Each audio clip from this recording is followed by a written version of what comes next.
2026 T20 ప్రపంచకప్లో ఎందరో దిగ్గజ ఆటగాళ్లు కనిపిస్తారు. కానీ ఒక ఆటగాడు మాత్రం అందరికంటే భిన్నంగా నిలుస్తున్నాడు. అతను 20 ఏళ్ల క్రితం హాకీ ప్రపంచకప్ ఆడాడు.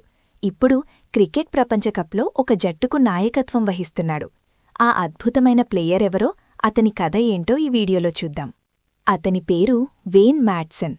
ప్రస్తుతం ఇటలీ క్రికెట్ జట్టుకు కెప్టెన్గా వ్యవహరిస్తున్నాడు. దక్షిణాఫ్రికాలో జన్మించిన మ్యాడ్సన్ 2 వేరువేరు క్రీడలలో 2 వేరువేరు దేశాలకు ప్రాతినిధ్యం వహించిన అరుదైన రికార్డును తన పేరున లిఖించుకోబోతున్నాడు.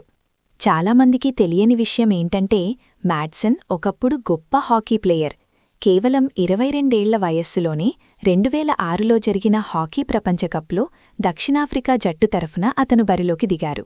హాకీ మైదానంలో తన వేగంతో మెప్పించిన మ్యాడ్సన్ ఆ తర్వాత తన ప్రయాణాన్ని క్రికెట్ వైపు మళ్లించాడు. క్రికెట్లో కూడా తన సత్తా చాటుతూ ఇంగ్లీష్ కౌంటీలో డెర్బీషైర్ జట్టుకు సుదీర్ఘకాలం ఆడారు. జులై 2023లో ఇటలీ తరఫున అంతర్జాతీయ క్రికెట్ అరంగేట్రం చేసిన మ్యాడ్సన్ తన అద్భుతమైన బ్యాటింగ్తో జట్టులో కీలక సభ్యుడిగా మారి ఇప్పుడు ఏకంగా కెప్టెన్ బాధ్యతలు చేపట్టాడు.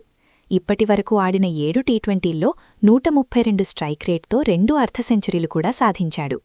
2026 టీ20 ప్రపంచకప్ ఇటలీ జట్టుకు ఎంతో ప్రత్యేకం. ఎందుకంటే ఆ దేశం మెగా టోర్నీలో ఆడటం ఇదే తొలిసారి. గ్రూప్ సిలో ఉన్న ఇటలీ ఫిబ్రవరి 9న కోల్కతాలోని ఈడెన్ గార్డెన్స్లో స్కాట్లాండ్తో తన మొదటి మ్యాచ్ ఆడనుంది. ఇప్పటికే వార్మప్ మ్యాచ్లో కెనడాను ఓడించి ఇటలీ జట్టు మంచి ఫామ్లో ఉంది. హాకీ మైదానం నుండి క్రికెట్ పిచ్ వరకు మ్యాడ్సన్ ప్రయాణం నిజంగా ఒక వండర్. మరి ఈ స్ఫూర్తిదాయక ఆటగాడి గురించి మీరేమనుకుంటున్నారు? కామెంట్ చేయండి.